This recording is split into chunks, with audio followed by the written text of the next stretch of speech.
I'll take you through briefly some of the elements of our ADL system, or entry, descent, and landing.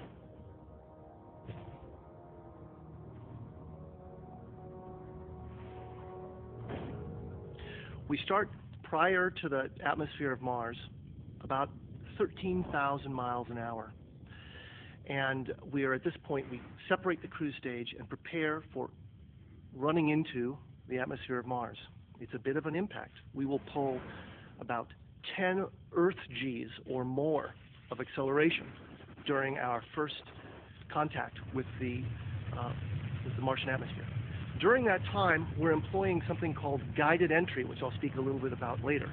But we will be using our reaction control jets, which you can see in this video occasionally firing at the back of the spacecraft to help Curiosity steer her way through the atmosphere. After we've gone through that hypersonic entry phase, we adjust the attitude of the spacecraft by throwing off some masses and prepare for parachute deploy. We open this parachute a little bit less than Mach 2, or about 1,000 miles an hour at Mars.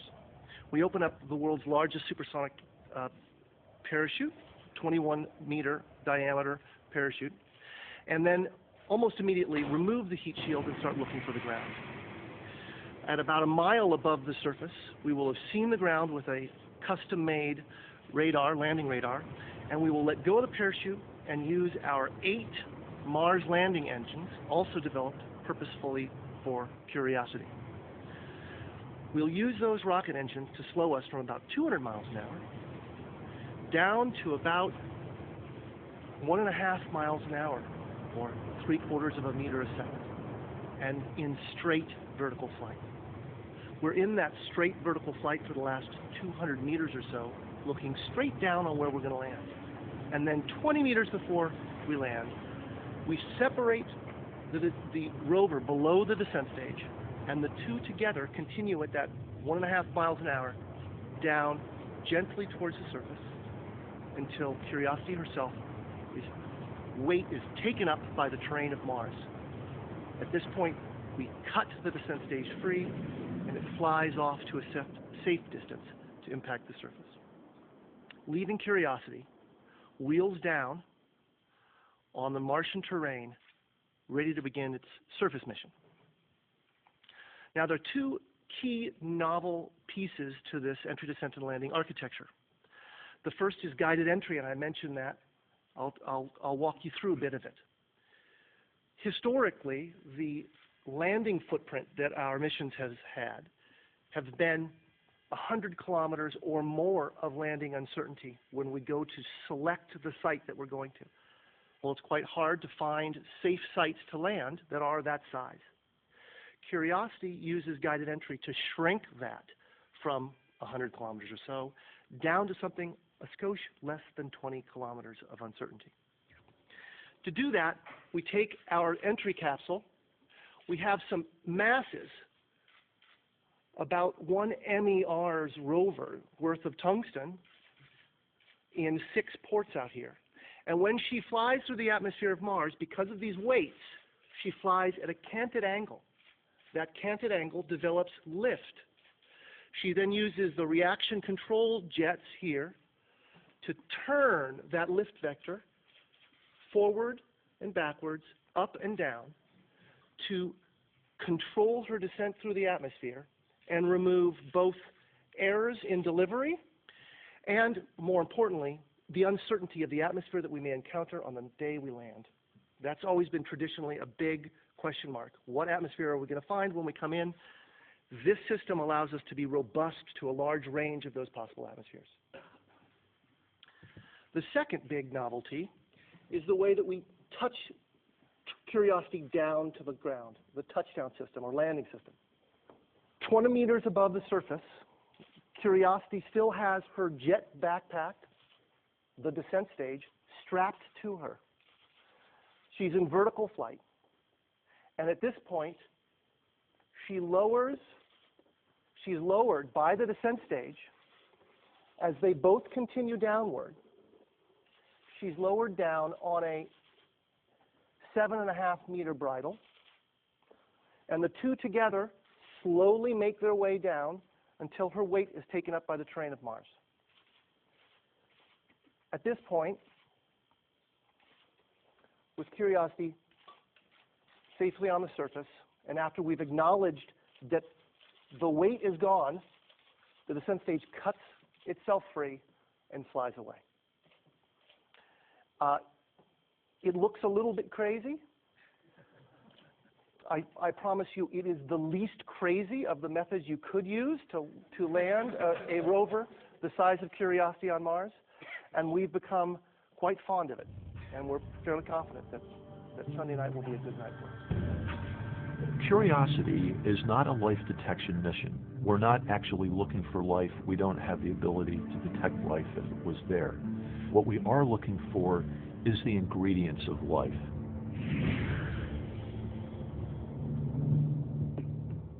The Mars Science Laboratory takes this Curiosity rover with this incredible set of payload instruments to figure out if Mars ever could have supported microbial life.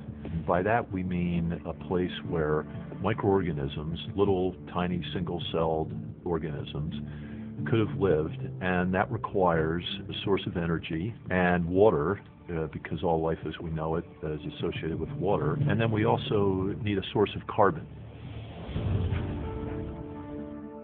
Curiosity is going to land at Gale Crater, and we're going to be climbing a mountain. In fact, one of the first things we'll see when we wake up the first day on Mars is this giant mountain in front of us, just waiting for us a few miles away.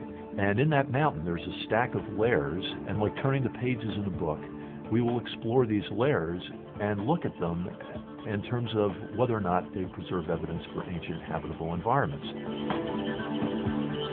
So you can think of Spirit and Opportunity as robotic geologists. Curiosity goes one step further. Not only a robotic geologist, but a robotic geochemist. But we need a bigger rover this time around because we've got 10 science instruments, and 2 of them fit inside of the belly of the rover. We bring some state-of-the-art laboratories to do very detailed geochemical analysis of the rocks and soils on Mars, and the atmosphere as well. We have to feed those instruments by getting samples of rock with a big robotic arm and a drill on the end of it. And then we, of course, want to have all of our eyes and the other senses that we need with cameras and other detectors to monitor the weather and other things as well. The reason it's important to have this capability is this brings us back to how we address the question and search for habitable environments again. We need to make those measurements in order to know that if life had evolved on Mars, would this be the kind of place where microorganisms could have lived?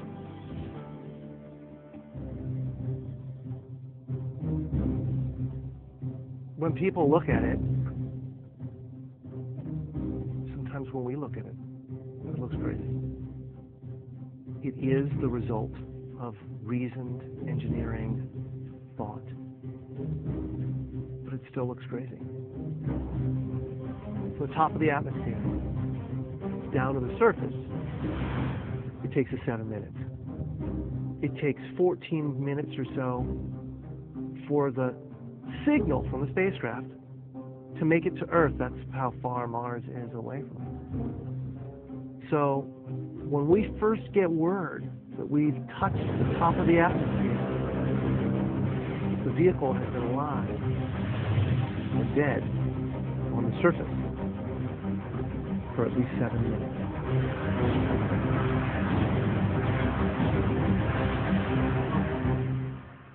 Entry, descent, and landing, also known as EDL, is referred to as the 7 minutes of terror, because we've got literally 7 minutes to get from the top of the atmosphere to the surface of Mars, going from 13,000 miles an hour to 0 in perfect sequence, perfect choreography, perfect timing, and the computer has to do it all by itself with no help from the ground.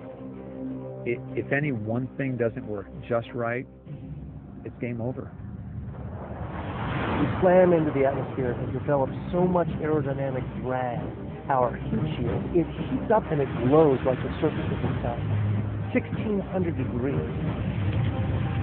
During entry, the vehicle is not only slowing down violently through the atmosphere, but also we are guiding it like an airplane to be able to land in a very narrow constraint space. This is one of the biggest challenges that we're facing, and one that we had never attempted on Mars. Mars is actually really hard to slow down because it has just enough atmosphere that you have to deal with it. Otherwise, it will destroy your spacecraft.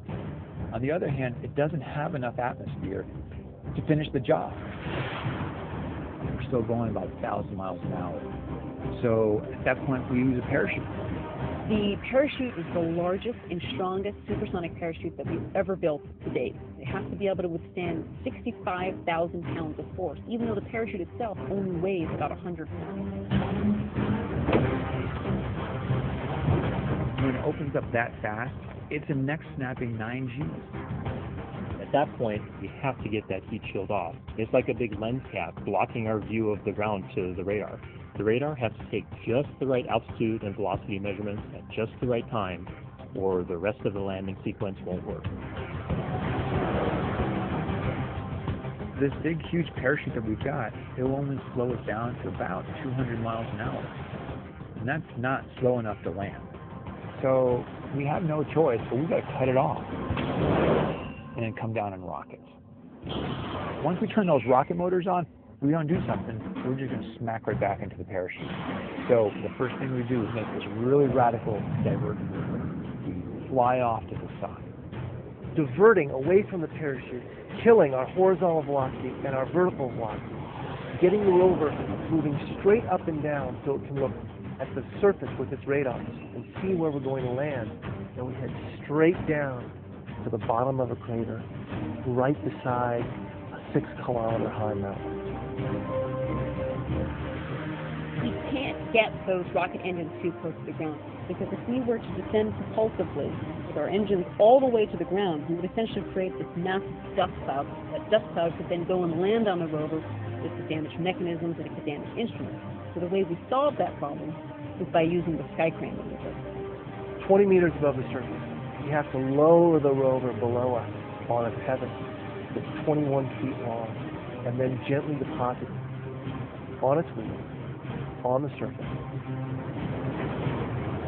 As the rover touches down and is now on the ground, the descent stage is in a collision course with the rover. We must cut the bridle immediately and fly the descent stage to a safe distance from the rover.